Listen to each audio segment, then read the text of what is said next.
What's up, everybody? Noah is back here for finally another Hallmark review. Feeling Butterflies is all about Emily.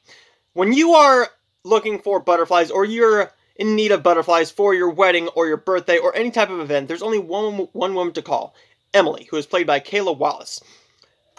Business is booming right now because people are wanting butterflies at butterfly parties, birthday parties, weddings, special events, and her business is booming. And every single time she gets one, her and her business partner Adam are struggling to keep up with demand. As they are in town, she runs into a single father played by Kevin McGarry named Garrett. And they strike up a little bit of a friendship and eventually maybe a relationship. This is one that really does not focus on the romance all that much. It does have a few different things in here from Hallmark. And I'm going to go into those in just a minute because they don't do this very often. Unless they're doing something with the Good Witch. Then they have visual... Well, you want to know what? Let's go right into it. There's some visual effects in here with some of the butterflies. And they were not very believable most of the time.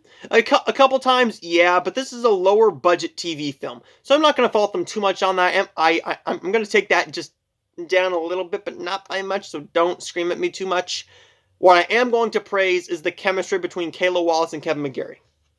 Kevin McGarry, there's just some guys and some girls where you look at them, like Margot Robbie.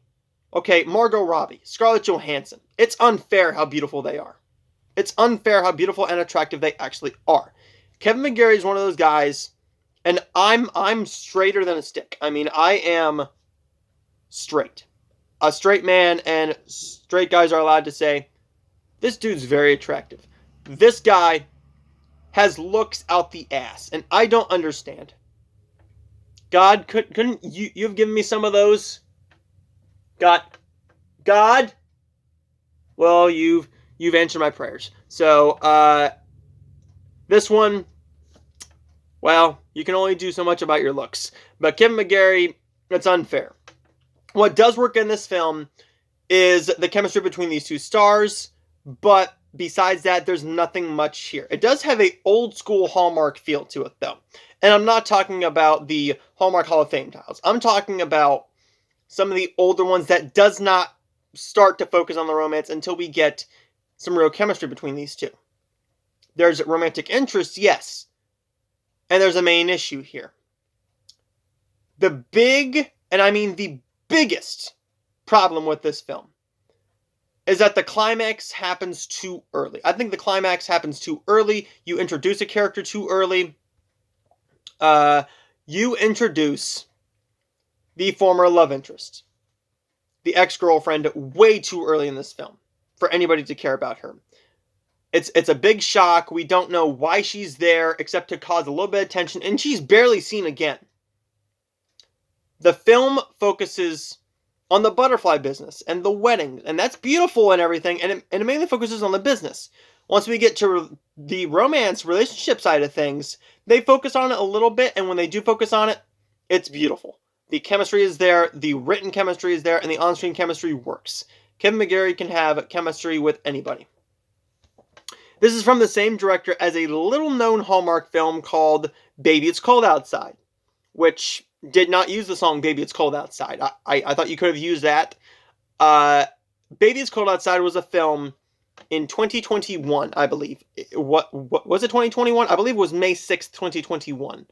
May 8th, 2021. And it was one of the lowest, if not, was it the lowest rated Hallmark premiere of the year? We do not, they didn't give us numbers for Valentine's again, which scares me a little bit. No, it was not. It was the lowest non-Christmas Hallmark premiere. So, what do we have to say about this? Well, one thing we can say for sure is that the chemistry was there, and this director got a little bit better.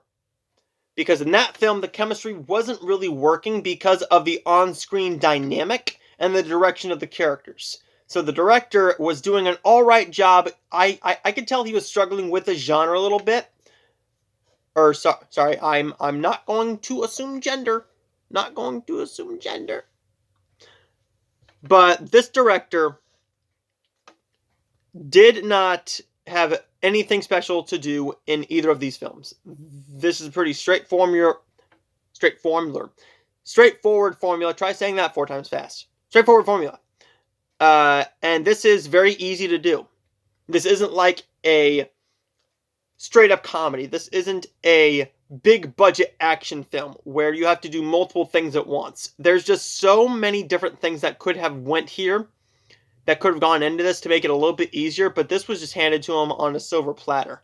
The direction is flawed, but the script in some parts is also flawed. The visual effects are not all that appealing, but they're all right for what the budget of this film was. What really works is the chemistry and the overall idea of the story. The story works is just some of the line delivery and some of the written dialogue that is not romance does not work.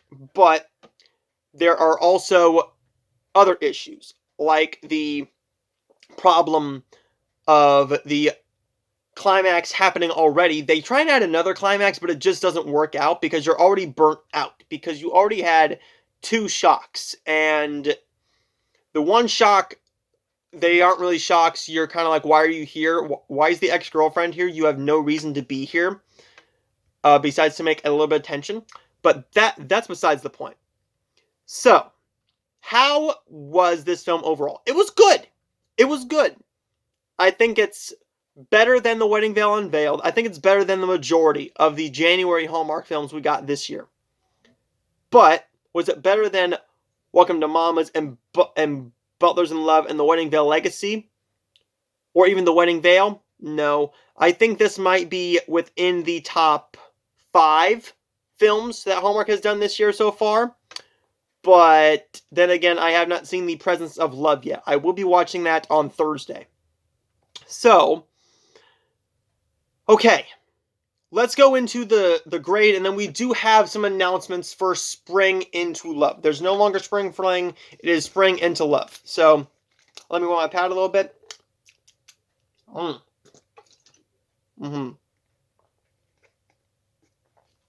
Take a little bit of a bigger drink. So, I'm going to give Feeling Butterflies a B-. It was good for what it was. I enjoyed it. I would definitely watch this film again. But there was just too many problems for me to actually forgive some of my love for this film. Because I had a great time watching it. There was just little aspects here and there that just really bothered me to death. So, we are going to have, and we haven't had this in a while, we're going to have 6 Hallmark films in April. We only have 1 more in March. Well, new ones. There's 2 that I haven't seen. I have not seen The Presence of Love yet. Again, I will be watching that on Thursday. So, Spring Fling starts on March 26th. We have A Second Chance at Love. I did see a small little preview during Feeling Butterflies today. I think that looks very cute. More of a older relationship. I like that idea because most of the time we don't have a whole lot of older couples. We do have some every once in a while, but mostly just the younger 30 to maybe early 40s tops. But Just One Kiss. A royal runaway romance with Brant Daughtry. Give me Brant Daughtry in anything and I will eat that crap up. Love Classified. A Tale of Love. This has Brittany Bristow and Chris McNally. Chris McNally, we have not seen him a whole lot recently with the Hallmark movies. I can't think of a Christmas film that he was in this year. Well, I'm still saying this year, but in 2021, I don't think he did a Christmas film for the Hallmark Channel. He was busy filming When Calls the Heart, which I am going to be watching very, very soon, so I can start watching season 9. I am currently recording that well, no, I'm no longer recording because it's on Hallmark Movies Now, but I will be going through that series pretty damn quick. Now we get into two. These are the two that everybody is going to be focusing on because of the casts. When you have a cast of this caliber, our Hallmark souls go, I'm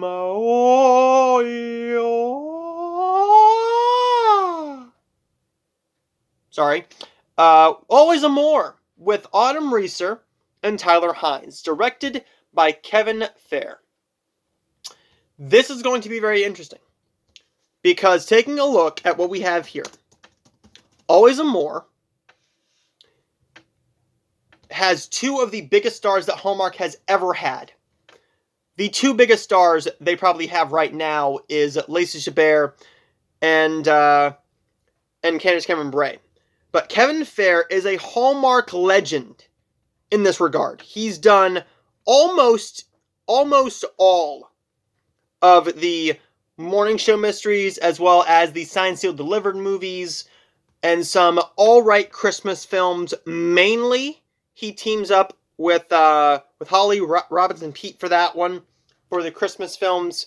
He also did the morning show mysteries with her. And he's done one very good film that I know my buddy Scotty has seen, Taking a Shot at Love. Yes, I'm giving you a shout out, Scotty and Ashley. Now, what's the next film? Well, we're not going to talk about that for right now because we're going to talk about what Tyler Hines did last year. This man, excluding Hallmark, this man, what he did, okay? What he did here is he gave us 3 fantastic films in a row. That's unheard of. In the same year, that's unheard of. Most stars don't do 3 films in a year for the Hallmark Channel. This man did. He started out on February... why can't I find it? On February 27th, with It Was Always You. And I hit that right on the freaking nose with the rating. So, then we go down to Sweet Carolina on May 15th. Then we go down to September 11th for Roadhouse Romance. What this man did is legendary for Hallmark status. He did do a Christmas film, An Unexpected Christmas, which was a good one, but we're not talking about Christmas. We are talking about the normal Hallmark films, because Hallmark usually focuses on their Christmas a lot. What this did was prove to me that if you give the right actors the right roles, if you cast them in the right films, I'll be right back. If you cast them in the right roles with the right co-leads, with the right co-stars, it can work. The right scripts, it worked with Roadhouse Romance, especially worked with Sweet Carolina, and one of the greatest films Hallmark has ever made, Christmas or not, It Was Always You. There are Hallmark fans. We're called Hallmarkies. Hallmarkies. Hallmarkies. Don't scream at me! Hallmarkies. They love this film. And I love this film to death. It is the best Hallmark film I have seen within the past 2 or 3 years. It is. The only films that I can actually think that might actually top that one, in regards to my love for it, might be Christmas Waltz, might be Time for Us to Come Home for Christmas, Time for Them to Come Home for Christmas. But there's not very many that I look at and I'm like, this is one of the greatest Hallmark films I have ever seen. This film was romantic. It was everything I wanted. Now, we're going to go off of that film, and we're going to go to the 2022 April 10th film. Curious Caterer, Dying for Chocolate. Nikki DeLoach and Andrew freaking Walker in a catering murder mystery film. We've had baking mysteries before. We had the Murder, She Baked series, which is now called the Hannah Swenson mysteries. I hope we get more of those. But those are the 2 films that everyone will focus on in the month of April, if you're a Hallmark fan. these are the two that we'll be needing to watch. But April looks like a damn good month for the Hallmark Channel, because I'm sorry, their January films did not intrigue me all that much. And this is coming from a die-hard Hallmark fan. And I'm hoping that Butlers in Love gets a DVD release, because one film that got a lower rating got a double feature release. And I'm hoping that Butlers in Love does get a DVD release very, very soon.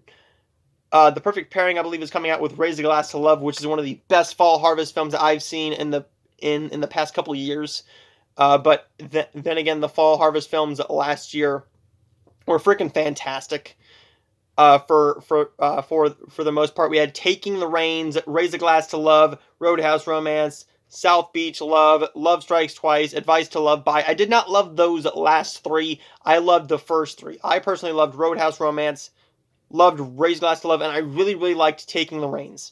So there you go, everybody. There is my review, and a bit more for Hallmark, because I haven't talked about the Hallmark Channel in a little bit, but stay tuned, because I will be talking about the Adam Project, as well as a little about two films here.